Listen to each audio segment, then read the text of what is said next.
সে যে বসে আছে একা একা, রঙিন স্বপ্ন তার বুনতে। সে যে চেয়ে আছে ভরা চোখে, জানালার ফাঁকে মেঘ ধরতে।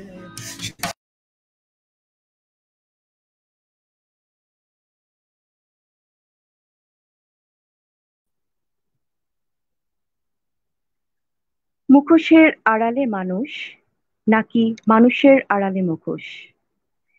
এই প্রশ্নটি বন্ধুদের সামনে রেখে শুরু করছি 98 ফ্রেন্ডস গ্রুপের পক্ষ থেকে এক্সক্লুসিভ শো মুখোশের গল্প চতুর্থ পর্ব।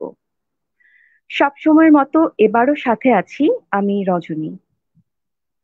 বন্ধুরা, যে প্রশ্নটি দিয়ে শোটি শুরু করলাম, মুখোশের আড়ালে মানুষ নাকি মানুষের আড়ালে মুখোশ, তোমাদের অভিমত কমেন্ট করে জানাতে পারো। মানুষ পৃথিবীতে মুখোশ পরে থাকে, মুখোশের আড়ালে থাকে আরেক মানুষ। এ কারণেই মানুষ কাজে, চিন্তায় ও মননে স্বচ্ছ থাকতে পারে না। অদ্ভুত এই পৃথিবীর রঙ্গমঞ্চে মুখোশ পরিহিত মানুষই বেশি। কিছু মানুষ থাকে মুখোশধারীদের মুখোশ খুলতে পারে, যারা ভয় পায় না, যারা সত্য ও ন্যায়ের সাথে আপোষ করে না। আর আমাদের চারপাশে এমন হাজারো মুখোশধারী আছে যারা নিজের মুখোশ নিয়ে চলতে থাকে, তিলে তিলে আমাদেরও ক্ষতি করে। কিছু মুখোশধারী আছে যারা কোনো ভুল ত্রুটির জন্য অনুতপ্ত হয় না। তারা আরো নিজেকে সত্য প্রমাণ করার জন্য নিজেকে আরো হিংস্র করে তোলে। কিন্তু দিন শেষে বা বেলা শেষে সূর্য কিন্তু ডোবেই। সেই মুখোশধারীরাও মুখোশ থেকে বের হয়ে একসময় হয়তো আমরা বের করি, বা ওই ব্যক্তি নিজেই মুখোশ খুলে ধরা দেয়।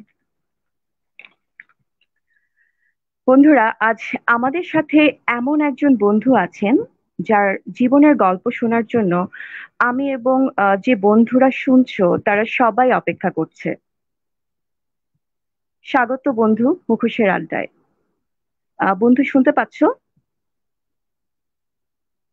মাক্স হিউম্যান, তুমি কি শুনতে পাচ্ছো আমাকে? হ্যাঁ, আমি শুনতে পাচ্ছি। বন্ধু স্বাগত মুখোশের গল্পে। হ্যাঁ, কেমন আছো? শুনতে পাচ্ছি। কেমন আছো বন্ধু? অনেক অনেক ভালো, যদিও অনেক বেশি প্যান্ডেমিক সিচুয়েশন এখন সবার, বাট অনেক ভালো আছি আলহামদুলিল্লাহ। আলহামদুলিল্লাহ। বন্ধু, তোমার গল্প শোনার জন্য অনেকেই আমাদের সাথে জয়েন করেছে। আমাদের সাথে আছে কাজী সোহাগ, শ্রুতি আছে আমাদের সাথে, অজয় আছে, আলী ইমরান, তারেক, ইফা, তারা, ফারজানা, সোহেল, শামসুদ্দোয়া, অনেকেই ওয়েট করছে তোমার গল্প শোনার জন্য।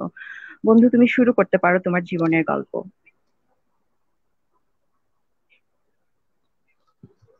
আচ্ছা, বন্ধু তুমি শুনতে বেশ পাচ্ছো? ভালো, মানে ভালোভাবেই শুরু করেছো আসলে। হ্যাঁ, আমি শুনতে পাচ্ছি। আসলে মুখোশ, আহ, মানুষের যে অনেকগুলো রূপ, আহ, আমরা আসলে যখন আমরা এই সোসাইটিতে আমরা চলছি, আমাদের পারিবারিক জীবন বলি, আমাদের প্রফেশনাল লাইফ বলি, সব জায়গাতেই আসলে আহ, মুখোশটা সব জায়গায় একটু খেয়াল করলে দেখতে পাওয়া যায়। ইভেন আমি যদি একটু ছোটবেলা থেকেই যদি স্টার্ট করি আমার গল্প, আমি একটু লাকি এনাফ এই কারণেই বলবো, মানে আমার ছোটবেলাটা কিন্তু কেটেছে একদম পিওরলি গ্রামে। ইট ইস ক্লাস 5 পর্যন্ত আমি গ্রামে ছিলাম। এটা আমার বাবার কারণেই হয়েছে। আমার আব্বা যে প্রফেশনে আছেন ওটার কারণেই আমাকে থাকতে হয়েছে আমাদের দেশের বাড়িতে। তো তখন থেকে আমি কয়েকটা গল্প একটু সবার সাথে আসলে আনটোল্ড, এগুলো হচ্ছে স্টোরি, এগুলো কখনো কারোর সাথে শেয়ার করা হয়নি। তো আমার যেটা আহ, বা আমি যেভাবে বড় হয়েছি, যদিও আমি গ্রামে বড় হয়েছি, বাট আমি কঠিন অনুশাসনের মধ্যে বড় হয়েছি। তো এই কঠিন অনুশাসনটা যদি আমি একটু এক্সপ্লেন করি, সেটা হচ্ছে এমন, গ্রামের আর 8-10টা ছেলে যেভাবে তাদের জীবনটা কাটায়, দেখা যায় কি শীতকাল হলে ওই যে বিলের মধ্যে গিয়ে তারা বিভিন্ন ধরনের এই যে আগুনে তারা আগুন পোহায় বা আরো অনেক ধরনের কাজগুলো করে বা খেলে। আমার কিন্তু লাইফটা এভাবে ছিল না। আমি মানে পড়াশোনার ব্যাপারে আমার আব্বা আমাকে এত বেশি স্ট্রিক্টলি মানে আমাকে ছোটবেলা থেকে বড় করেছে, এটা বললে হয়তো কেউ বিশ্বাস করবে কিনা জানি না। কিন্তু আমি স্কুল থেকে আমি আসতাম 1টার সময়, এসে ঘুম দিতাম, একটা রেস্ট নিতাম খেয়ে দিয়ে। 4টা থেকে আমার একটা টিচার আসতো, ওটা ছিল কন্ট্রাকচুয়াল বেসিস। আমার টিচারটা 4টা, 4:30 থেকে 1টা না রাত 11টা পর্যন্ত আমাকে পড়াতো। তো আমার লাইফটা আসলে এভাবেই কাটছে। আমি যে গ্রামে থেকেও কিন্তু কখনো গ্রামের যে পুরা মানে অন্য 8-10টা ছেলে মেয়েরা যেভাবে বড় হয় ওই এনভায়রনমেন্ট আমি কখনো পাইনি। তো এটার কারণে আমি আসলে মানে আমার এখন যেটা মনে হয়, এখন আমাদেরও বাচ্চা কাচ্চা হইছে, এতটা প্রেশার আমার মনে হয় না দিলেও পারতো আমার ফ্যামিলি আমাকে। কারণ এটা এক ধরনের অমানবিক একটা ব্যাপার। একটা ছোট্ট একটা ছেলে 1, 2, 3-তে পড়ে, এটা বেসিক্যালি আমার অতটুকু মনে আছে 2, 3, 4 থেকে এই ব্যাপারটা ছিল, যে 5টা থেকে রাত 11টা অব্দি উইদাউট এনি ব্রেক আমার এভাবেই আমাকে মানে আমাকে পড়াশোনা করাতো। আমি কোথাও যেতে পারতাম না। আহ তো মাঝে মধ্যে একটু সুযোগ পেলে মানে একটু দুষ্টামি টুষ্টামি করতাম। আমার ছোটবেলার একটা কথা খুব মনে পড়ে আর কি। আমার বাবা আসলে আমাকে খুব কঠিন অনুশাসনে বড় করছে। তো গ্রামের মধ্যে আমরা যেটা করছি, যে খুব ইচ্ছে করলো একটু দুষ্টামি করে, আমার একটা ফ্রেন্ড ছিল যে সিগারেটটা খাবো, এই যে মানুষ যে দেখে, এটা মেবি ক্লাস 4 এর দিকে ঘটনা। আহ তো এখন তো আমরা এরকম একটা সিগারেট নিয়ে চুরি করে, আমার ওই একটা আমার বন্ধু ছিল সে নিয়ে আসছে, আর পরে গিয়ে সে বললো যে চল ওই আমরা এটা ট্রাই করি কিভাবে। তো আমার এখনো মনে আছে যে এটা মুখে নেওয়ার পর একটু করে আগুন দিয়ে আমি কিন্তু ফুটা ভেতরে, সিগারেট সাধারণত যারা খায় তারা তো জানে সেটা হচ্ছে ভেতরের দিকে টানতে হয়। আমি যেটা করছি কি, মানে ফুটা বাইরের দিকে দিচ্ছিলাম, সিগারেটের যে ইয়াটা আছে ওইটা মুখে নিয়ে যে মানে ঠোঁটে নিয়ে বাইরের দিকে। তো এই ধরনের ছোট ছোট কিছু ব্যাপার ছিল। তো আবার এই যে ঘটনাটা, এটা কেমনে কেমনে জানি আমার ফ্যামিলি বা আমার আব্বু জেনে গেল, গিয়ে এরকম ঘটনা ঘটছে। কারণ আমাদের গ্রামে আমার পিছনে অনেক স্পাই ছিল, মানে কোনো কিছু করলে সমস্ত খবর চলে যেত আব্বার কাছে। তা আব্বা আমাকে, আমার এখনো মনে আছে, আমাকে মসজিদের ভিতর ঢুকিয়ে আব্বা আমাকে শপথ করেছিল যে আর কখনো তুমি এই জিনিসটা খাবা না। আমি খুব দুষ্ট টাইপের ছিলাম। আহ মানে ওই মসজিদ থেকে বেরিয়ে এসে আমি মনে মনে বলছিলাম যে আল্লাহ দেখো আমাকে জোর করে ব্যাপারটা করা হয়েছে, আমি কিন্তু মন থেকে জিনিসটা করিনি। এভাবে করতে করতে আমার আসলে ক্লাস 5 পর্যন্ত আমার শেষ হয়ে যায় এবং আমার রেজাল্ট অনেক ভালো ছিল। আমি ট্যালেন্ট ফুলে ফার্স্ট হয়েছিলাম আমাদের থানাতে। তারপর ক্লাস 6 আমরা শহরে শিফট হয়ে যাই, আমরা শহরে চলে আসি।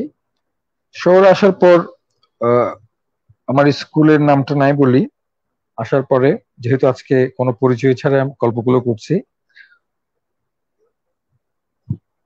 আহ, তো আমার যেটা ছিল কি, আমাকে আমার মানে আমার স্কুলের ম্যাডামরা খুব পছন্দ করতেন, আমার এখনো মনে আছে। তো আমার একটা ব্যাপার সব সময়, স্কুলের একটা মজার ঘটনা বলি, এটা এটা এটা এটা মেবি ক্লাস 6 or 7 এর দিকের ঘটনা।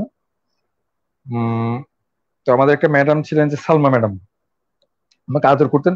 বাট আমার একটা প্রবলেম ছিল কি, আমি যখন হাসতাম আমার হাসিটা খুব বেশি লাউড ছিল, অনেক বেশি করে শোনা যেত। তো একবার আহ, আমাদের এক ফ্রেন্ডের মানে গার্জিয়ান আসছে, তার মানে খাতাগুলো দেখাচ্ছে, দেখেন আপনার ছেলে কি কি করছে। তো তাকে মানে তার মায়ের সামনে অনেক বেশি বকাবকি করছিল, আমরা সবাই পেছন দিক থেকে খুব হাসাহাসি করছিলাম। বাট স্পেসিফিক্যালি দেখা গেল কি আমার হাসিটা একটু বেশি মানে বেশি একটু মানে বেশি বড়ভাবে শোনা গেছে। তখন ম্যাডাম আমাকে এসে বললো তুমিও সামনে আসো, তো ওকে যেটা পানিশমেন্ট দিচ্ছ ওর মায়ের সামনে, তোমাকে সেই সেম পানিশমেন্টটা দেওয়া হচ্ছে। তো এই ধরনের ছোট ছোট কিছু ব্যাপার আসলে ইয়াতে ছিল, স্কুলে ছিল। বাট আমার একটা জিনিস কি, আমি দুষ্টু ছিলাম না, ছোটবেলা থেকে খুব সহজ সরল টাইপের ছিলাম।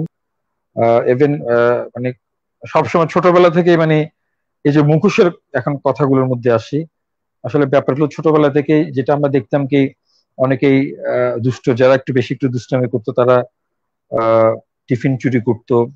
ইভেন আমার এখনো মনে আছে, আমার তখন ব্রিক্স গেম আমরা খেলতাম। আমার ক্লাস 7-এ আমার আম্মুকে কিনে দিয়েছিল। আমি প্রথম দিন গিয়েই আমার কয়েকটা বন্ধুকে এটা দেখালাম, বাট ওই লাঞ্চ, আমাদের যে একটা ব্রেক ছিল মাঝখানে, ওই ব্রেকের পরে এসে দেখি ব্যাগের মধ্যে জিনিসটা নেই। মানে এটা কেউ আমাদের কোন একটা বন্ধুর সেটা চুরি করে ফেলছে। তো তখন থেকে আসলে আস্তে আস্তে বুঝলাম কি, যে আশেপাশের যারা বন্ধু বান্ধবরা আছে, আমি এখানে কাউকে খাটো করে বলছি না, অর্থাৎ মুখোশের এই যে আস্তে আস্তে জিনিসগুলো উন্মোচিত হচ্ছিল, বাট আমাদের মন থেকে কিন্তু কখনো জিনিসগুলো, এই জিনিসগুলো কেউ আসেনি, মানে ওই যে কারো ক্ষতি করা বা কারো কাছ থেকে কিছু না বলে নিয়ে নেয়া। কিন্তু দেখা গেল কি আশেপাশের অনেকজনে এই কাজগুলো করতো। তো একটা জিনিস কি আমার জীবনে যেটা যেটা সবচেয়ে বেশি হয়েছে কি, মানে আমি ঠকছি খুব আমার লাইফে, মানে সবাই চেষ্টা করছে, আশেপাশের লোকজনরা ঠকাইতে চেষ্টা করছে।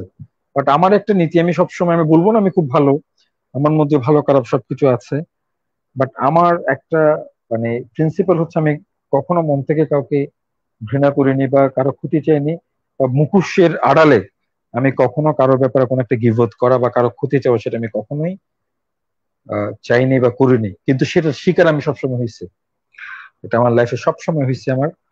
আহ এরপর স্কুল জীবন শেষ হয়ে গেল, মোটামুটি রেজাল্ট ভালো ছিল। এবার একটু ঢুকি আমি আমার কলেজ লাইফে। এখানে একটা ইন্টারেস্টিং ব্যাপার আছে। কলেজের ব্যাপারটা যেটা একটু বলি, এটা একটু খুবই আসলে ইন্টারেস্টিং। আমরা যে স্কুলে পড়তাম সেটা কম্বাইন্ড স্কুল ছিল না, আমরা ছেলেরা আলাদা পড়তাম, ছেলে মেয়ে কম্বাইন্ড কোএডুকেশন ছিল না। তো আমি যখন কলেজে আসলাম, সেখানে কিন্তু আবার একসাথে আমরা ছেলে মেয়ের একসাথে ছিলাম। আমাদের ক্লাসে আমরা 30 জন ছেলে ছিলাম, 30 জন মেয়ে ছিল। তো বেসিক্যালি ওইভাবে কখনো আমরা মেয়েদের সাথে মিশিনি। ইভেন আমরা যখন স্কুলে যখন প্রাইভেট পড়তাম স্যারদের কাছে, দেখা গেছে কি একই ব্যাচের মধ্যে অনেকগুলো মেয়ে ছিল, আমরা তাদের সাথে একটু সামান্য হয়তো একজন দুজনের সাথে হাই হ্যালো করতাম, তাও সব সময় না। তো একটা জড়তা সব সময় ছিল আমাদের মধ্যে। তো যখন কলেজে আসলাম, এতগুলো মেয়ের সাথে একসাথে ব্যাপারগুলো খুব, মানে প্রথম থেকে তো খুব আনইজি ছিলাম, যে একটু যে কথা বলবো আবার কে কি, মানে কথাটাকে ঠিক মতো বলতে পারছি কিনা। কারণ আমরা যারা বয়েজ স্কুলে পড়ছি, আমাদের মানে ছেলে বন্ধুদের মধ্যে অত ফর্মালিটিস, মানে যা ইচ্ছা তাই আমরা বলে ফেলছি। বাট যখন এতগুলো মেয়ের সাথে একসাথে আমরা কম্বাইন্ডে পড়াশোনা করছি, তখন খুব চিন্তা করতাম। তা আমার কলেজে আমার যতটুকু মনে হয় হার্ডলি 3টে বা 4টে মেয়ের সাথে আমরা কথা বলছি, তখনও বেশি ফ্রি হতে পারিনি। আর কলেজ লাইফটা তো আমরা সবাই জানি খুব অল্প দিনের মধ্যে সেটা শেষ হয়ে যায়। তা আমার একটা ফ্রেন্ড ছিল, আমি নামটা মেনশন করছি না, আমার ক্লাসমেট। ওইটা হচ্ছে আমার লাইফে প্রথম কাউকে ভালো লাগা বা কাউকে একটু মন থেকে পছন্দ করা। এই যে একটা ছেলের যে একটা মেয়েকে একটু পছন্দ হতে পারে বা তার একটা ভালো ফিলিংস হতে পারে, সেটা আমি ফার্স্ট বুঝতে পারছি আহ আমার কলেজে। মানে কলেজে আমার একটা বান্ধবী ছিল। তো আমি একদিন সাহস করে তাকে আহ মানে কিছু বলতে যাব, বাট বলবো বলবো করে আর বলা হয়নি। বাট আমাদের একটা মানে আমাদের ফ্রেন্ড ছিল, হয় না যে নিজেদের মধ্যে কিছু বান্ধবী থাকে একটু মুরব্বি টাইপস দেখতে দেখতে, বা একটু পাকা পাকা কথা বলে। আমি ওকে গিয়ে ধরলাম যে মানে আমরা ওকে খালা ডাকতাম, যদি আমাদের ক্লাসমেট, বাট আমরা দুষ্টামি করে খালা ডাকতাম, যে খালা দেখ আমার তো এরকম এরকম ব্যাপার, ওকে পছন্দ হয়েছে, কি করা যায়। তখন সে বলল যে আমি যদি সরাসরি গিয়ে বলি ব্যাপারটা কেমন দেখায়, বাট আমি তোকে চিন্তা করে বলি। একদিন পরে সে আমাকে বললো, তুই একটা কাজ কর, তুই সরাসরি কথা বল। তুই ওকে একদিন বল যে স্কুল ছুটি হওয়া, আমাদের যখন কলেজে যখন ক্লাস শেষ হবে, তুই তার সাথে পার্সোনালি কথা বলবি। আহ এরপর আমি তাকে সাহস করে গিয়ে কিন্তু আসলে এটা আমি করছি, আমি নামটা মেনশন করছি না। তাকে গিয়ে বললাম যে দেখো, তোমার সাথে আমি একটু কথা বলবো, তুমি কি একটু ক্লাস শেষ হওয়ার পর কি একটু মানে থাকবা। দেখলাম যে ঠিকই ক্লাস শেষ হওয়ার পর সবাই চলে গেছে, সে কিন্তু রয়ে গেল। তো রয়ে যাওয়ার পর আমি যখন তাকে কথা মানে বলতে যাবো, আমি বেশি নার্ভাস ছিলাম। তখন তাকে আমি বললাম কি, দেখো তোমাকে আমার অনেক ভালো লাগে, আমি তোমার খুব ভালো বন্ধু হতে চাই, তোমার প্রতি আমার ভালো লাগাটা অন্যরকম। আমি, আমার এখনো মনে আছে এই ল্যাঙ্গুয়েজটা এই টাইপেরই ছিল। মানে তাকে আমি এটাই মিন করছিলাম যে বন্ধু হতে চাই, বাট তোমার প্রতি আমার ভালো লাগাটা একটু ডিফারেন্ট। তো আসলে আমাদের বয়সে যেটা হতো, মানে আমরা যেটা দেখতাম, আহ মেয়েরা কিন্তু অনেক বেশি ম্যাচিউর ছিল, আমরা ছেলেরা, ছেলেদের ম্যাচিউরিটি অনেক পরে আসে। এটা আমার ক্ষেত্রেও সেম ছিল। তো আমাকে একটা কথা বলো, দেখো আমরা তো এখানে একসাথে প্রায় আহ, 1.5-2 বছর একসাথে পড়াশোনা করব, আমরা আসলে ভালো ফ্রেন্ড হতে চাইলে পারি, কিন্তু তুমি যেভাবে মিন করছো আসলে ব্যাপারটা ওইরকম না। তো আমি তো আসলে এখন যেটা মনে হয় যে ও যেটা বলছে সেটা অনেক একটা ম্যাচিউর কথা ছিল। হ্যাঁ, আমরা একসাথে পড়াশোনা করছি, আমরা অবশ্যই ভালো ফ্রেন্ড হব। বাট আমার না ব্যাপারটা কেন জানি আমি বুঝতে, মানে আমার কাছে এটা নেগেটিভলি আসলো, যে আমাকে মনে রিফিউজ করলো। এরপর থেকে না আমি মানে ওর সাথে আর ওইভাবে কখনো ভালোভাবে কথা বলিনি, যেটা নিয়ে আমার এখন অনেক বেশি হাসি পাই, যে হয়তো অনেক ভালো একটা সময় কাটাতে পারতাম। মানে বেসিক্যালি আমরা বললাম তো যে আমার কলেজ লাইফ আমরা যদি একসাথে পড়া, আমি হার্ডলি 2টা বা 3টা মেয়ের সাথে কথা বলছি, তাও হয়তো কোনো একটা নোট নিয়ে। বাট ওই মেয়েটার সাথে আর কখনো কথা বলা হয়নি। এভাবে কলেজ লাইফটা শেষ হয়ে গেল, এবং ওইটাই ছিল আমার কারো প্রতি একটা ভালো একটা ফিলিংস। বাট ওটা তো প্রথম দিনে আমি তো মানে যেটা ও হয়তো ভালোভাবে আমাকে বুঝাতে চেয়েছিল, বাট ওটা আমি বুঝতে পারিনি, বা ওই ম্যাচুরিটি লেভেল তখন আমার ছিল না।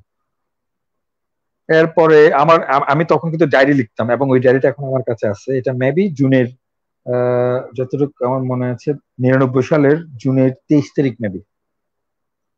আমি ওটা ডায়েরিতে এখনো লেখা আছে আমার। তো এরপর আমাদের কলেজ লাইফটা শেষ হয়ে গেল। কলেজ লাইফ শেষ হয়ে যাওয়ার পরে এরপর ইউনিভার্সিটিতে গেলাম।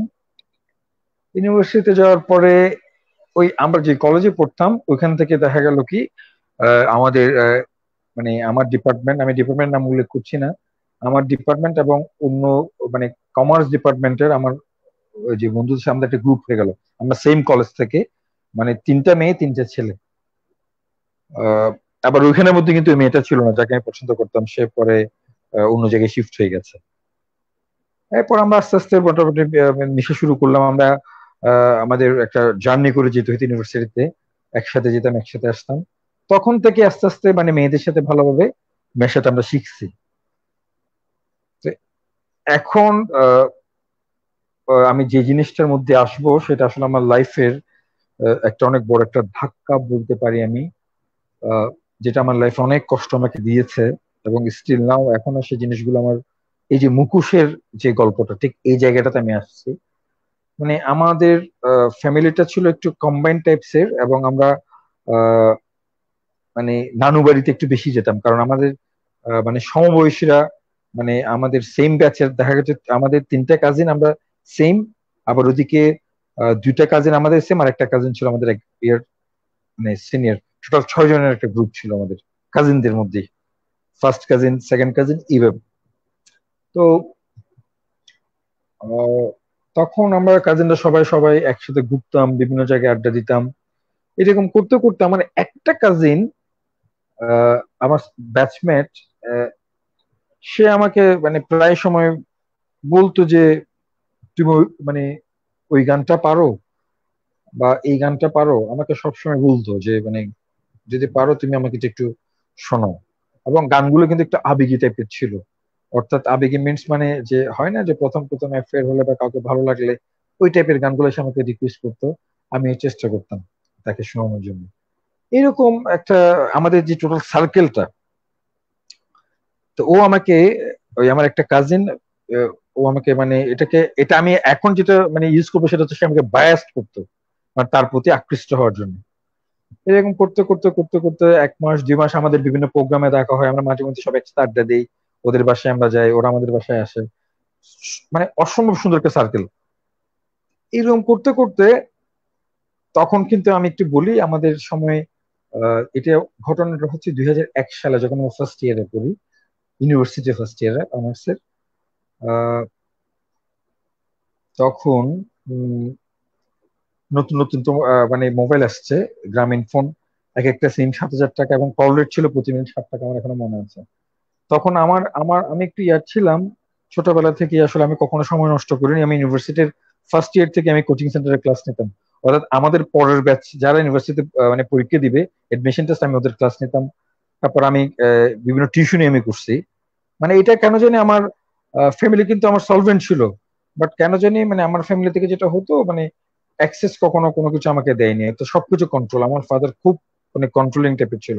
তো যার কারণে আর্ন করার একটা মন মানসিকতা সবসময় আমার মধ্যে ছিল, যে আমাকে আব্বা তো আমাকে তখনকার আমলে সারাদিনে 50 টাকা দিত, এটা আমার সকাল 9টার মধ্যেই শেষ হয়ে যেত। তা আমার তো অনেক বেশি মজা করি, আড্ডা দেই, আরো টাকার দরকার, এটা কিভাবে আসবে? তো ওই চিন্তা থেকে ওই ক্লাস গুলো করাতাম। আমি বেশ মানে তখনকার আমার মনে আছে 2011 সালে, সরি 2001 সালে, তখনই আমার মানে প্রতি মাসে প্রায় 6-7 হাজার টাকা অর্জন করতাম। তখন কিন্তু এটা অনেক টাকা। এটা আমি কথাটা এই কারণেই বললাম, ওই যে আমাকে যে আমার কাজিনটা যে বায়াস করতো, তখন তার সাথে কিন্তু আমি মোবাইলে কথা বলতাম প্রতি মিনিট 7 টাকা করে। এমন দেখা গেছে কি আমার মাসে তখন পোস্টপেডের বিল দিতাম, টোটাল আর্ন করছি 7 হাজার টাকা, 4 হাজার টাকা আমি বিল দিয়ে দিলাম গ্রামীণ ফোনের। তো এরকম করতে করতে 2 মাস 3 মাস 4 মাস গেল, এভরিথিং ওয়াজ ভেরি গুড। ঠিক আছে, আমি আমার বাসায় গিয়ে তার কথা বললাম। আবার ওই আমার কাজিনের আম্মার সাথে কিন্তু আবার আমার আম্মার একটা ছোটবেলায় হয় না যে দোস্তি থাকে, তারা আবার খুব ভালো মানে বান্ধবী। এরকম করতে করতে ব্যাপারটা ফ্যামিলিতে একটু জানাজানি হয়ে গেল, মোটামুটি ভালোই জানাজানি হলো যে ও তোকে পছন্দ করে। এরকম প্রায় 7 থেকে 8 মাস যাওয়ার মাথায় যখন ব্যাপারটা অনেক সিরিয়াস টাইপের আর কি, মানে আমি একদম মানে যেটাকে বলে মানে আমার কলেজ লাইফে যেটা ছিল সেটা তো আমি তাকে একটা আমার বান্ধবীকে ভালো লাগছে, সে আমাকে রিপ্লাই দিল ওইখান থেকে। হয়তো ও আমাকে যেটা বুঝাতে চেয়েছে সেটা আমি উল্টো ভাবে বুঝে আমি ওর থেকে সরে গেছে, ওখানে আমি কোনো কষ্ট পাইনি। বাট এই জায়গাটাতে এই যে মানে আমার সাথে সে কন্টিনিউয়াস 7-8 মাস কথা বললো, এবং আমি কিন্তু রেগুলার নামাজ পড়তাম। আমার এখনো মনে আছে একদিন আমি আসরের নামাজ পড়তেছি, হঠাৎ করে তার একটা ফোন আসলো।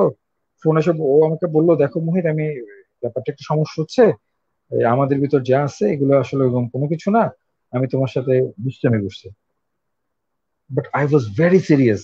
মানে আমার লাইফের বলে না যে ফার্স্ট লাভ, এই যে ফার্স্ট ফিলিংস, মানে এগুলো আসলে ভাষায় বোঝানো যাবে না। মানে এটা কেমন টাইপের ফিলিংস ছিল, মানে আমি মানে ওর জন্য মানে অন্ধ ছিলাম, অন্ধ। এবং ইভেন আমি আমার আম্মাকে বলতাম যে দেখো তোমার এটা তোমার বান্ধবীর মানে তোমার এটা মানে তার মাও কিন্তু আমার আম্মার কাজিন। আম্মাকে বলতাম যে দেখো এরকম এরকম, আমি কিন্তু ওর ব্যাপারে সিরিয়াস। আম্মা এগুলো পাত্তা দিত না, মানে তেমন বলে যে ছোট ছেলে বা আমি ইউনিভার্সিটি ফার্স্ট ইয়ারে পড়ি এগুলো। বাট ব্যাপারটা যে অনেক বেশি সিরিয়াস পর্যায়ে চলে গেছে এটা কেউ এভাবে আমলে নেয়নি।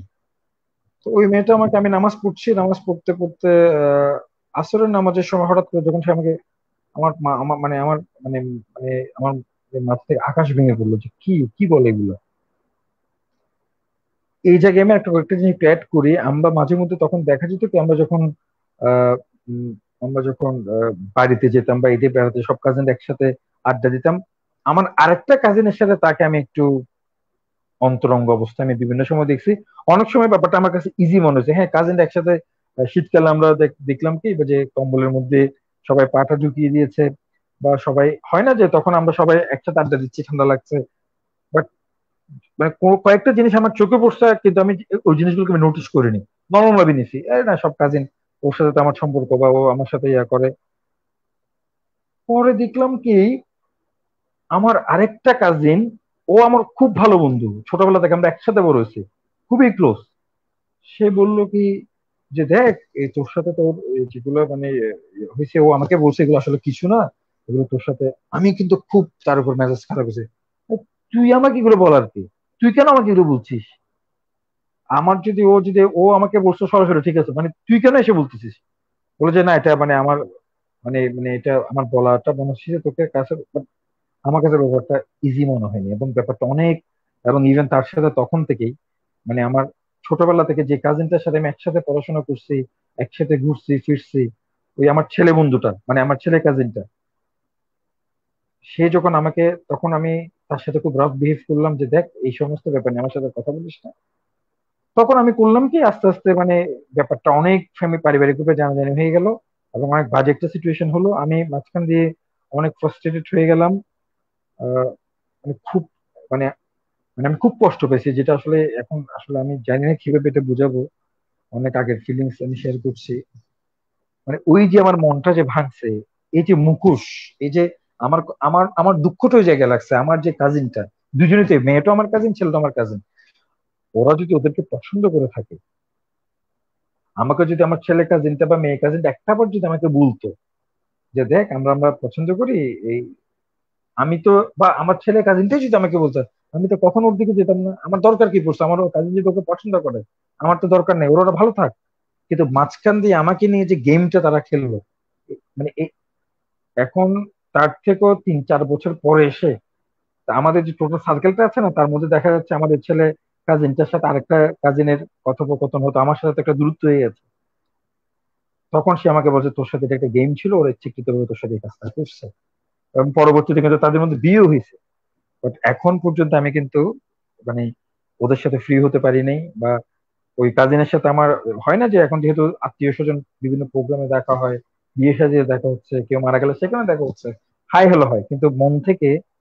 এবং আমার ওই মেয়ে কাজিনটার উপর আমার এখনো এত বেশি রাগ, আমার যদি লাইফে কোনোদিন সুযোগ হয়, মানে আমি তাকে একটা পানিশমেন্ট না, মানে মানে আমার ইচ্ছে তাকে মানে আমি একটা চড় দিব। মানে মানে কেন সে আমার সাথে এমন করলো, মানে এই যে মুখোশটা, এই নিজের আত্মীয় স্বজনের ভিতর, কাজিনদের ভিতর, আমরা তো কখনো কাউকে এভাবে মানে কাউকে কষ্ট দেয়নি, আমার লাইফে আমি কখনো দেইনি। এই যে আমার যে একটা এই যে মানুষের বলে না যে ফার্স্ট লাভ বা ফার্স্ট ফিলিংস, সেই যে মানে আমার মানে আমার ভালোবাসার প্রতি যে মানুষের একটা রেসপেক্ট, মানুষের যে একটা আবেগ, সেই যে আমার নষ্ট হয়েছে, আমি জানি না এখন সেটি মানে ওই জিনিসটা আমার মধ্যে এখন ব্যাক করছে কিনা, আমি আসলেই জানি না।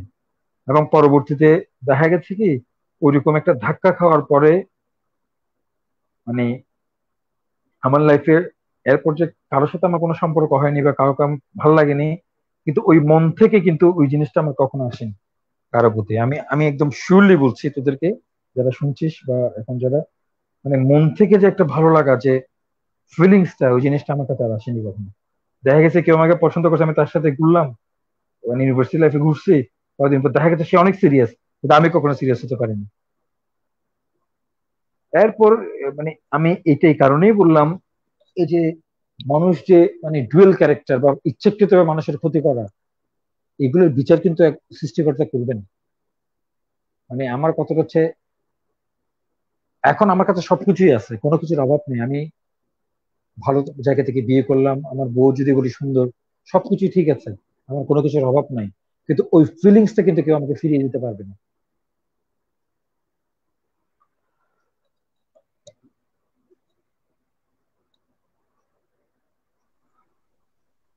বন্ধু শুনতে এখন পাচ্ছো? আসি আহ হ্যাঁ, শুনতে পাচ্ছে, হ্যাঁ।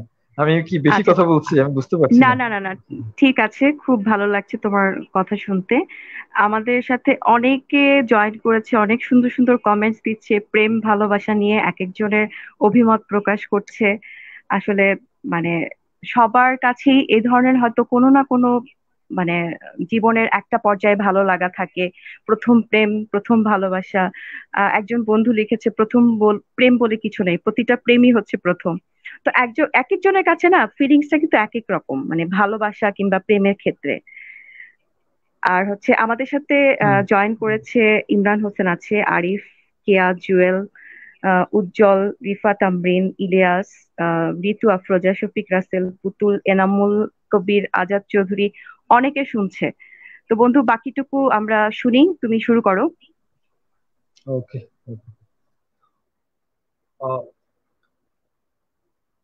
এটা আমি যেটা এতক্ষণ বললাম সেটা হচ্ছে মানে আমার ফার্স্ট আমার লাইফের অর্থাৎ ফিলিংস নিয়ে মানুষের যে প্রেম ভালোবাসা, ওইটার ধাক্কাটা আমি, এবং ওইটার কারণে যে জিনিসটা সাধারণত মানুষের জীবনে হয়, পরবর্তীতে কাউকে সে ট্রাস্ট করতে পারে না। এবং ইভেন আমি কিন্তু আমার লাইফে আমি বলবো না যে কি আমি একদম ফেয়ার, আমার লাইফেও হয়তো ওই এর ও যাওয়ার পরে অনেকেই আসছে, কিন্তু দেখা গেছে কি ওই সাইডের থেকে মানে মেয়ে আমাকে অনেক বেশি পছন্দ করছে, কিন্তু আমার মন থেকে তাকে যে জিনিসটা দেওয়া উচিত ছিল, ওই আঘাতটার কারণে কিন্তু আমি সেটা দিতে পারিনি। আমি কখনো আমার লাইফে কারোর সাথে, ইভেন আমি কখনো কারোর সাথে কোনো অভিনয় করিনি। মানে আমার লাইফে আমি, আমার যদি কাউকে ভালো লাগে আমি ডিরেক্ট তাকে গিয়ে বলছি যে দেখো তোমাকে আমার ভালো লাগে, তোমার সাথে আমি আড্ডা দিব। বা অনেক সময় আমাদের এমনও ইউনিভার্সিটি লাইফের সময় অনেকেই আছে, আমি নিজের চোখে আমি দেখছি যে আমার আমার আমার ডিপার্টমেন্টে দেখছি যে 3-4 বছর রিলেশনশিপ থাকার পরে হঠাৎ করে একদম হাজবেন্ড ওয়াইফের মতো রিলেশনশিপ, এটা একদম ওপেনলি বললাম, বাট এরপরে গিয়ে তারা বিয়ে করলো, যে যার মতো করে চলে গেল। বাট ওই জিনিসটা কিন্তু আমার লাইফে আমি কখনো কারোর সাথে করিনি। আমি ডিরেক্টলি কাউকে ভালো লাগলে ডিরেক্টলি বলছি, এবং ওই জিনিসটা বলে আমি তোমাকে মানে ওই যে অভিনয় করাটা, যে আমি তোমার রিয়েল প্রেমিক, আমি তোমাকে বিয়ে করবো, পরবর্তীতে তাকে মানে তার সাথে সব মানে একটা ডিপ রিলেশন হওয়ার পরবর্তীতে ছুটে যাওয়া, এই জিনিসটা আমার লাইফে আমি কখনো কারোর সাথে করিনি।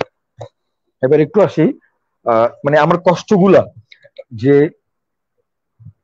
ইউনিভার্সিটিতে তো ওইটা ব্রেকআপ হওয়ার পরে প্রায় 1-1.5 বছর 2 বছর আমার স্বাভাবিক হতে সময় লাগছে। এরপরে গিয়ে আমি যখন ইউনিভার্সিটির 4th ইয়ারে, তখন আমার ডিপার্টমেন্টের একটা মেয়ে আমার ভালো লাগলো।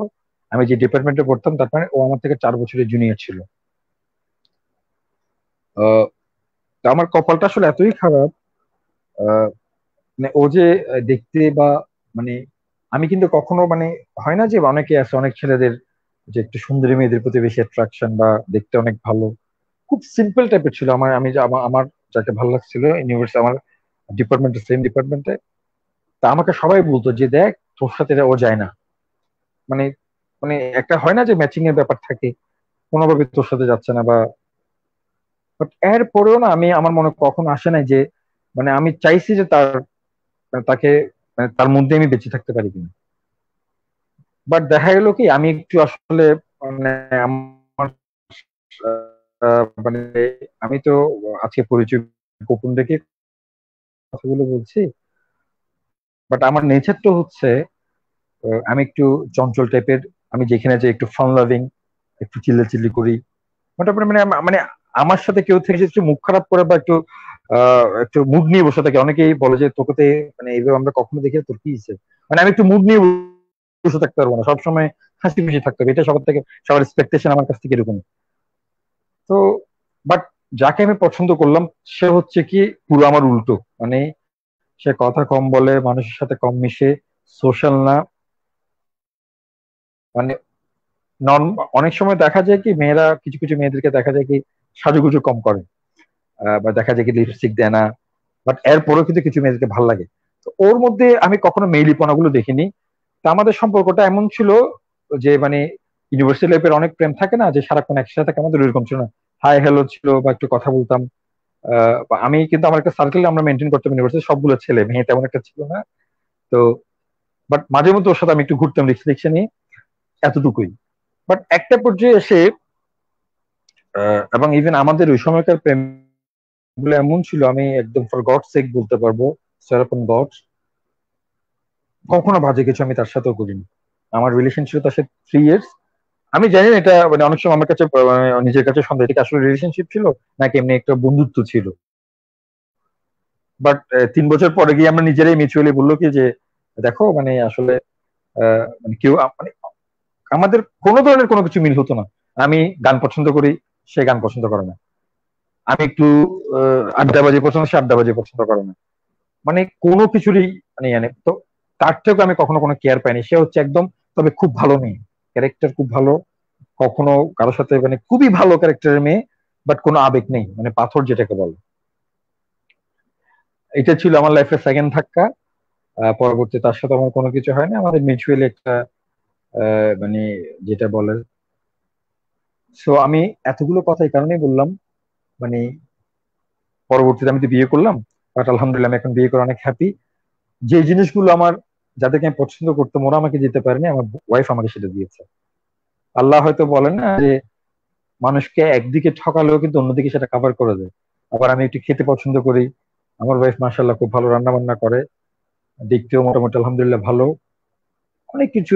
এর পরও যে তার সাথে যে আমার কোনো দ্বিধাদ্বন্দ্ব হয় না, একসাথে সংসার করতে গেলে মানুষের তো অনেক কিছু হয়, মানে একদম যে একসাথে সব ওপিনিয়ন তা কিন্তু না। বাট আমি যেটা বলবো যে মানে তাকে নিয়ে আমি হ্যাপি। তো সো ফ্রেন্ডস, আমরা তো আসলে এখন প্রায় সবাই 40 ছুঁই ছুঁই আমরা, মানে জীবনের একটা আমার মনে হয় যে 2/3 যদি বলি বা অর্ধেক বলি, আমরা অ্যাটলিস্ট কারোর সাথে আমরা অভিনয় জিনিসটা করবো না। আমার কথা হচ্ছে কাউকে ভালো না লাগলে বা আমার সাথে যদি না পড়ে বা ডিরেক্ট ভাই তোমাকে আমার ভালো লাগে না, বা যদি বলতেও না পারি তাহলে আমি তার থেকে দূরে সরে আসবো। কিন্তু আড়ালে থেকে এক ধরনের একটা মুখোশ পরে থেকে মানে তার ক্ষতি করা বা তার বদনামি করা, এটা আমার মনে হয় যে খুব মানে নিগৃহীত একটা কাজ, এটা থেকে সবার দূরে থাকা দরকার। এবার আসি মুখোশের গল্পের মধ্যে প্রফেশনাল লাইফ নিয়ে আমি একটু কথা বলতে চাই। মানে এই ক্ষেত্রে আমার লাইফে আমার সাথে কি হয়েছে, তো আমাদের মানে আমার যে প্রফেশন, আমাদের প্রফেশনটা এমন যে মানে হয় না যে যখন মানুষ কোন একটা ব্যাংকে জব করে, হুট করে একটা ব্যাংকে ঢুকে গেল, তার একটা স্যালারি। বাট আমাদের প্রফেশনটা একটু ডিফারেন্ট, যা মানে আমাদের প্রফেশনটা হচ্ছে কি মানে আমাদের কাজগুলো শেখার জন্য অন্য একজনের সাহায্য নিতে হয়, মানে একা একা কোনো কিছু করা যায় না। এটাই হচ্ছে আমাদের প্রফেশনাল সিস্টেম। তো আমার লাইফে, প্রফেশনাল লাইফের একদম শুরুর দিকে মানে মানে আমার আর আমার বাবার প্রফেশন একই রকম হলেও কখনো যে জিনিসটা হয়েছে, মানে আমি মানে বাবার সাথে কখনো কাজ করিনি, যে মানে আসলে হয় না যে কারো ফাদার যদি টিচার হয়, আবার ওই টিচার কাছ থেকে কিন্তু তার ছেলে পড়তে পারে না, বা অনেক সময় বাইরে থেকে পড়তে হয়। তো এই জিনিসটা যেটা হয়েছে আমার জন্য ভালো, আমি বাবার সাথে কখনো কাজ করিনি। তো তো আমাদের প্রফেশনটার মধ্যে একটু জেলাসি জিনিসটা খুব বেশি কাজ করে।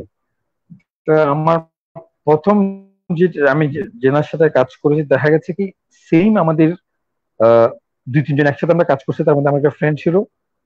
মানে কেন জানি প্রফেশনাল লাইফে আমার ফার্স্ট যার সাথে আমি কাজ করেছি উনি না আমাকে কম প্রায়োরিটি দিত, মানে সুযোগ সুবিধাগুলো আমাকে কম দিত, বাট আমি কিন্তু ট্রাই করতাম কাজ করার।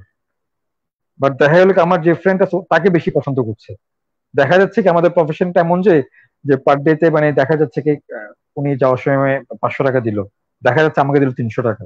মানে আমি কেন জানি মানে বলতাম মানে খুব নিগৃহীত হয়েছি, মানে ওই জায়গাতে যে মানে আমাকে স্যার সবসময় আমি জানি না কেন, মানে আমি কখনো কিন্তু এমন আমাদের প্রফেশনে এরকম অনেক কাজ দেখা যায় কি অনেক যিনি কাজ করেন যে যার সাথে কাজ করছেন তার কাজ দেখা যাচ্ছে মানে জুনিয়ররা তারা ওই তার কাজগুলো মানে টেকনিক্যালি অন্য জায়গায় গিয়ে করে ফেলছে।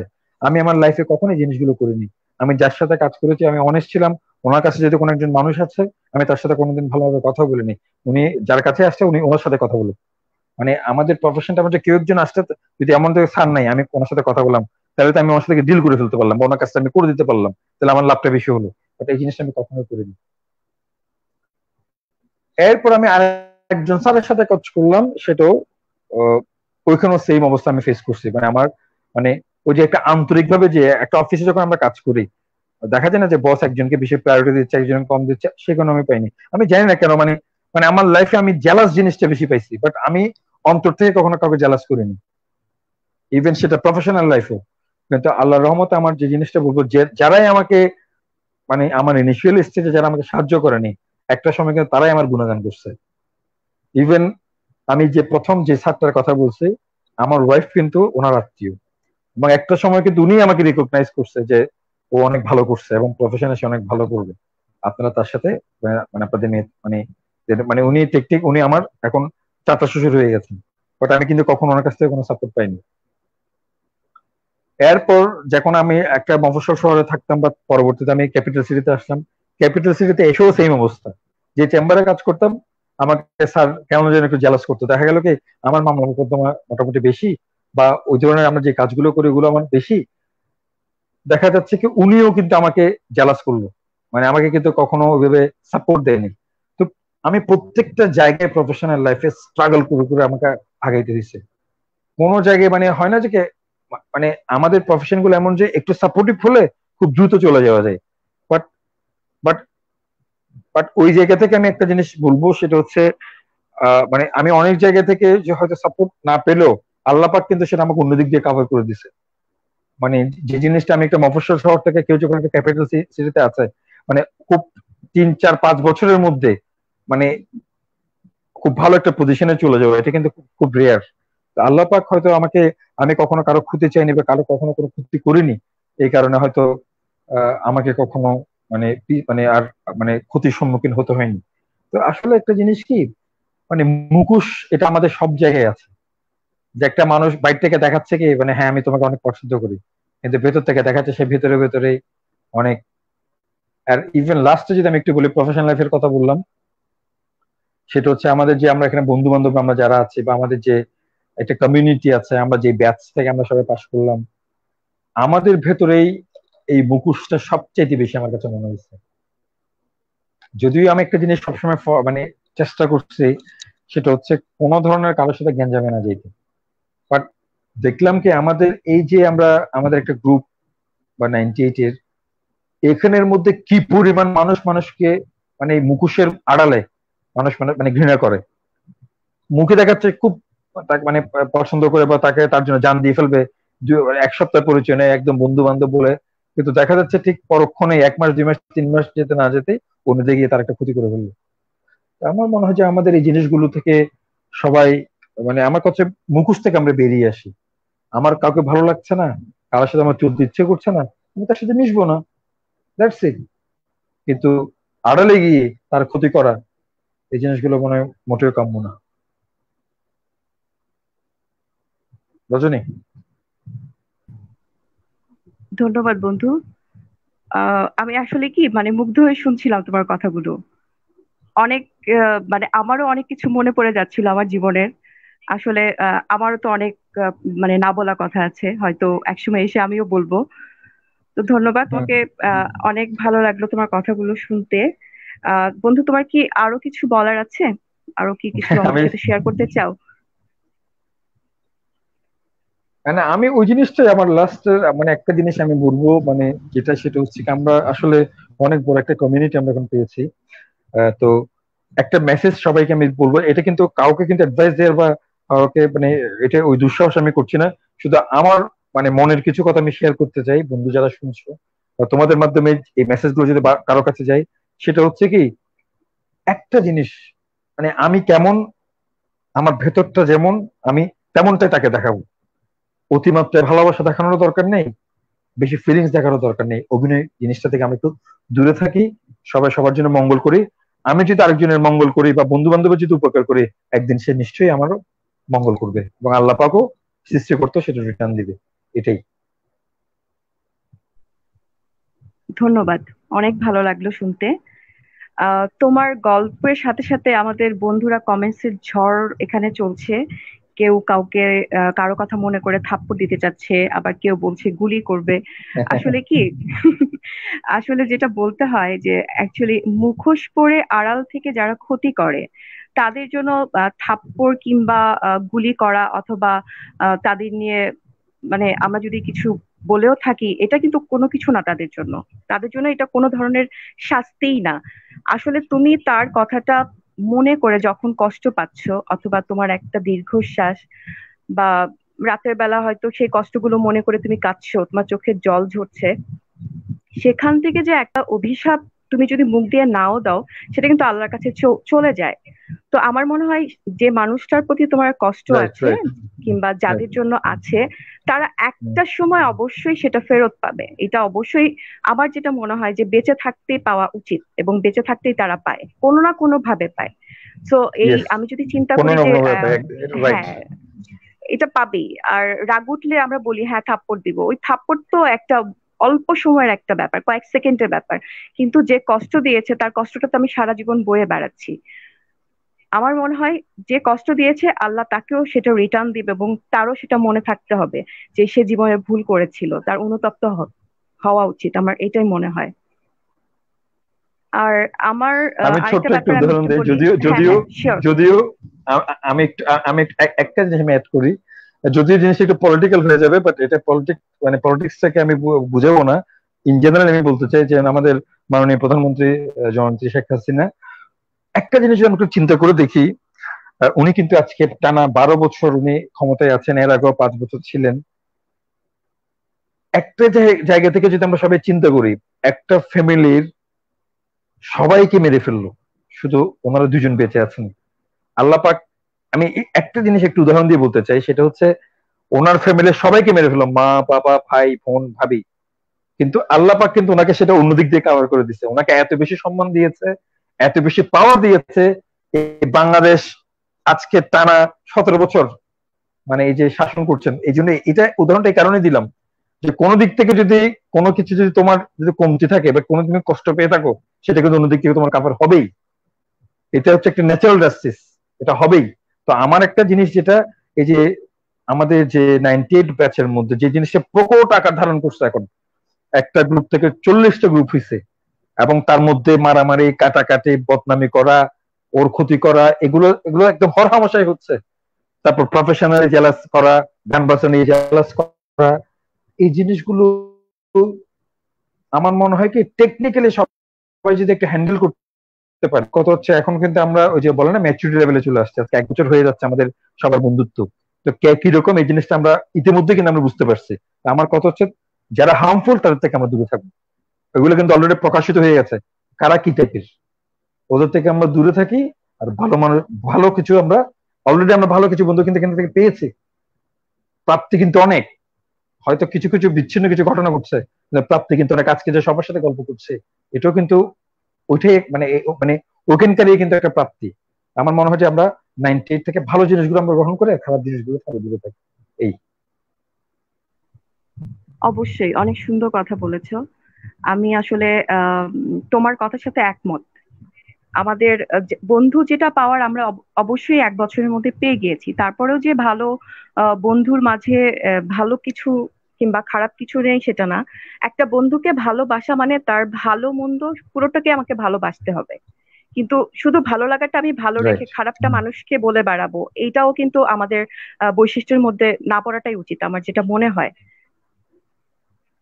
অনেক ধন্যবাদ হুম বন্ধু, হুম অনেক হুম। সুন্দর কথা বললে, সুন্দর একটা সময় কাটলো। আসলে আমার মনে হচ্ছে যে আমি আরো শুনি তোমার কাছে, তোমার জীবনের গল্পগুলো খুব ভালো লাগছিল। ধন্যবাদ, অনেক ধন্যবাদ আজকের অনুষ্ঠানে তোমার আসার জন্য। তোমার তোমার তোমার উপস্থাপনা অনেক ভালো হয়েছে, অনেক ভালো লাগছে। Thank you thank very you. Much for inviting me in this programme. Best wishes for all. Thank you so much, thank you. আমি একটু, যেহেতু আজকে ওকে, একটু প্রেম ভালোবাসা কথাবার্তা হলো, আমি একটু প্রেম ভালোবাসা নিয়ে একটু হ্যাঁ বলি। আহ, প্লিজ। প্রেম বা ভালোবাসায় যদি কোনো মিথ্যে থাকে সেটা প্রেম না, আমার যেটা মনে হয়। আর বিশ্বাস, পারস্পরিক সম্মান আর সত্য, এই তিনটা বিষয়ের উপর সম্পর্কটা অ্যাকচুয়ালি দৃঢ় হয়। অবশ্যই বিশ্বাস থাকতে হবে, সম্মান থাকতে হবে এবং সত্যতা থাকতে হবে। অনেক সময় যে নিজের অবস্থান বা অস্তিত্ব টিকে রাখার জন্য আমরা মিথ্যে বলি বা অভিনয় করি সম্পর্কটা টিকিয়ে রাখার জন্য, এটাও কিন্তু একটা মিথ্যে। আমরা অ্যাকচুয়ালি মুখোশ তখন পরি, যে সম্পর্কটা টিকে রাখার জন্য একটা মুখোশ ব্যবহার করি আমরা। এবং অবশ্যই দুজনের আস্থা থাকতে হবে দুজনের প্রতি। যে কোনো সম্পর্ক স্থায়ী করার জন্য বা টিকিয়ে রাখার জন্য অবশ্যই দুজনকে মতের মিল থাকতে হবে। এটা খুব ইম্পর্টেন্ট আমার মনে হয়, সেটা বন্ধুর ক্ষেত্রে হোক হুম হুম কিংবা হুম অফিসিয়াল কলিগদের সাথে হোক, বাসায় হোক। যদি মতের মিল না থাকে তাহলে কিন্তু তখন থেকে কিন্তু প্রবলেমটা শুরু হয়। আমি যদি তোমাকে পছন্দ করি কিংবা তোমাকে ভালোবাসি, তোমার ভালো লাগাটা অবশ্যই আমাকে ভালো লাগতে হবে। এটাই হচ্ছে ভালোবাসা। হুম এটাই আমি মনে করি বন্ধুর সাথে বন্ধুত্ব। এটা একটা আমার অপিনিয়ন বললাম। হুম হুম, এক্স্যাক্টলি এটাই। আসলে আমাদের অতিরিক্ত তবে আবেগ তবে তবে তবে হ্যাঁ, হ্যাঁ। তবে তবে আমার কপালটা খারাপ, স্পেশালি মানে ওই জিনিসটা কেন পেলাম না, আমার অপরাধটা কোন জায়গায়, এটা হচ্ছে দুঃখ। আসলে বন্ধু, এটা তোমার অপরাধ না, আমরা এখন বলতে হবে তোমার ভাগ্যে ছিল না। কারণ জন্ম, মৃত্যু, বিয়ে, যদি আমরা আল্লাহকে বিশ্বাস করি তাহলে অবশ্যই এটা বিশ্বাস করতে হবে। কারণ তোমার ভাগ্যে যদি থাকতো অবশ্যই তুমি পেতে, অবশ্যই পেতে। হয়তো আমরা হার্ট অ্যান্ড সোল ট্রাই করি। তবে এক একটা, হ্যাঁ একটা পানিশমেন্ট কি জানো, একটা পানিশমেন্ট হচ্ছে কি, ওরা আজীবন আমার চোখের সামনে থাকে। এটা এক ধরনের আমার জন্য পানিশমেন্ট আর কি। মানে ওই যে ফার্স্ট ব্লাডের মধ্যেই তো, কাজিনদের মধ্যেই তো, এখন তো সবসময় আমি ওদেরকে দেখি। এইটাই হচ্ছে আমার কষ্ট। এটাই কষ্ট, কারণ তোমাকে দেখতে হচ্ছে, তুমি না চাইলেও দেখতে হচ্ছে, কিছু করার নাই। এখন তোমাকে হচ্ছে কি মানসিক ভাবে অবশ্যই তুমি এখন অনেক ম্যাচিওর। আমার তোমাকে অ্যাডভাইস হ্যাঁ হ্যাঁ, দেওয়ার এখন আমার ওগুলো আমার মনে হয় মানে না মানে কিছু মানে নেই। না, না না না, ওগুলো নিয়ে কোনো দুঃখ নেই। মানে এখন হুম, আমরা তো অনেক বেশি, মানে আমার নিজের সংসার আছে, সবকিছু আছে। তবে ওই যে বললাম, মুখোশটা, হুম। অভিনয়টা, এবং বললাম তো সেটার বিচার আল্লাহই করবেন। এবং একটা জিনিস বলে, এটা অন্যভাবে মানে আল্লাহ ক্ষমা করুক, এটা বলা ঠিক না, ওদের থেকে আমরা অনেক বেশি ভালো আছি সব দিক থেকে। মানে প্রফেশনাল ডিগনিটি বলো বা ফিনান্সিয়াল ব্যাপার বলো, সবকিছু মিলে দিয়ে আল্লাহ আমাকে অনেক উপরে রাখছে তাদের থেকে। অবশ্যই তুমি ভালো থাকো সামনের দিনগুলো, এটা আশা করছি। আর মনের যেটা কষ্ট আছে সেটা তো থাকবেই। অবশেষে এতটুকু তোমার কাছে বলবো যে তুমি ভালো থাকো এবং তোমার পরিবারকে নিয়ে ভালো থাকো এবং আমাদেরকে ভালো রাখো, বন্ধুদের সাথে খুব ভালো সময় কাটাও সামনের দিনগুলোতে। আর ধন্যবাদ। তুমি এই প্রোগ্রামটা ভালো মতো চালিয়ে যাও, কারণ কি এখন যে প্যান্ডেমিক সিচুয়েশনে আমরা আছি, এই ধরনের প্রোগ্রাম করলেও মানে অনেক বেশি গিয়ার আপ হই। আমি নিজেও কিন্তু মাঝখানে খুব ডাউন হয়ে গেছিলাম, আজকে অনেক ভালো লাগলো, অনেক ভালো। ইভেন অনেকগুলো প্রোগ্রাম আমি যাইওনি, অনেকে আমাকে বলছে যে কে আসো একটু প্রোগ্রাম করো বা একটু কথা বলো। হয় না, মানে আসলে মানুষের মাঝে মধ্যে যে মানে সবকিছু ঠিক থাকে না। আমরা যে এখন একটা সিচুয়েশন, নর্মাল কাজকর্ম আমরা করতে পারছি না, সবকিছু মিলিয়ে একটা মানে ফার্স্টেশনের মধ্যে আছে। বাট এই ধরনের প্রোগ্রাম গুলোর মধ্যে অ্যাটেন্ড করতে পারলে আসলে অনেক বেশি গিয়ার আপ পাওয়া যায়। এটার জন্য থ্যাংকস। ওয়েলকাম, এবং থ্যাংক ইউ অবশ্যই তোমাকে আবারও যে তুমি কষ্ট করে এসেছো। একটা মানে এত ব্যস্ত থাকো তোমরা, তারপরেও যে অফিস শেষ করে বাসায় যে কিছুটা সময়ের পরে আবার আমাদের সময় দিচ্ছ, এই জন্য তোমাকে অনেক ধন্যবাদ। আমরা প্রোগ্রামের প্রায় শেষ পর্যায়ে চলে এসেছি বন্ধুরা। আসলে আমাদের অতিরিক্ত আবেগ ও মায়া, এই দুটো আমাদের অনেক বেশি কষ্ট দেয়। মিথ্যে হাসির মাঝে যদি সুখ লুকানো থাকে, তাহলে আমরা সবাই সত্যিই সুখী। অতীতের ভুল নিয়ে আফসোস না করে সামনের কাজগুলো নির্ভুল করার জন্য নিজের সব শক্তিকে কাজে লাগানো উচিত। বন্ধুরা, রাইট, রাইট। আমরা কিন্তু প্রতিদিনই আয়না দেখি, অবশ্যই সবাই আমরা আয়না দেখি। আয়না অ্যাকচুয়ালি আমরা কি দেখি? আমাকে অথবা তোমাকে, নাকি মুখোশের মুখ? কখনো ভেবেছো আয়নায় আসলে আমরা কাকে দেখছি? আয়নায় কিন্তু দেখছি মুখোশের মুখ। আজকাল মুখ আর মুখোশ চেনা বড় কঠিন। চারদিকে রং মাখা মুখ আর মুখোশ ভরা নিষ্প্রাণ পুতুল নিয়ে আমরা বেঁচে আছি। তবু জন্ম যেহেতু হয়েছে, বিশ্বাস হারানো যাবে না। বিশ্বাস হারালে সব শেষ। আমরা নতুন আশা নিয়ে সামনে এগোবো, এটাই প্রত্যাশা। সময় স্রোতের সামনে এগিয়ে চলছি। ঘড়ির কাঁটায় রাত 12টা 21 বেজে গিয়েছে। বন্ধু, তোমাদেরকে অনেক ধন্যবাদ আমাদের সাথে থাকার জন্য। আর যারা আমাদের প্রোগ্রামে আসতে চাও তোমাদের গল্প নিয়ে, তারা অবশ্যই ফয়সাল, আদনান, ফারজানা অথবা আমার সাথে যোগাযোগ করতে পারো, বলতে পারো তোমার জীবনের গল্পগুলো। আর যারা আগের শোগুলো শুনতে পারোনি বা শুনতে চাও, 98 ফ্রেন্ডস ফেসবুক পেজে পপুলার টপিক এন্ড পোস্ট, ওইখানে 98 ফ্রেন্ডস গ্রুপের সব প্রোগ্রামগুলো পাওয়া যাবে। তার পাশাপাশি ইউটিউব চ্যানেলে তো পাবেই। তো ডানা মির্জার দুটো কথা দিয়ে শেষ করছি। মুখোশের আড়ালে অন্য মানুষ, আসল মুখোশ ঢেকে বেড়ায়। তুমিও মানুষ, আমিও মানুষ, বিবেক তবে কোথায় হারায়? অনেক ধন্যবাদ সবাইকে সাথে থাকার জন্য। একটা কথা বলে শেষ করছি, মনে রাখবে, পৃথিবীতে সবচেয়ে ভয়ানক প্রাণী মুখোশধারী মানুষ। শুভরাত্রি সবাইকে।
মাঝে মাঝে অভিমানে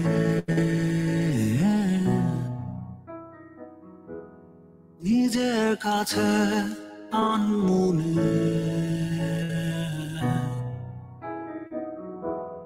মাঝে মাঝে অভিমানে নিজের কাছে আনমনে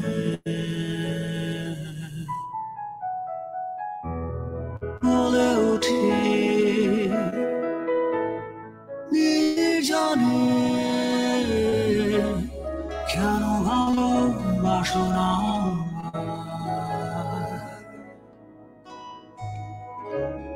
কেন ভালোবাসো না?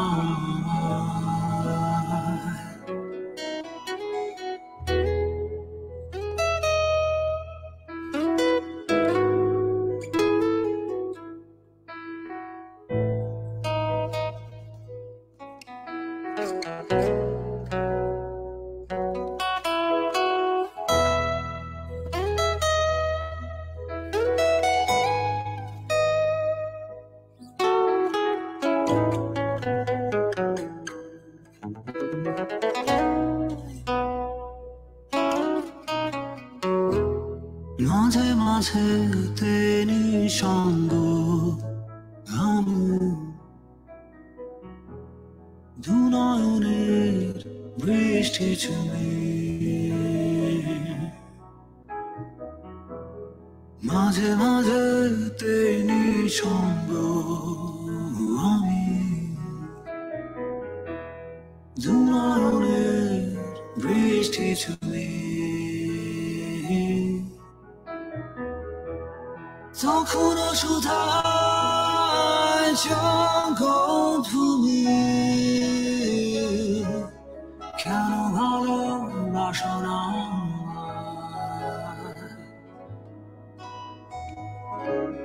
কেন ভালোবাসো না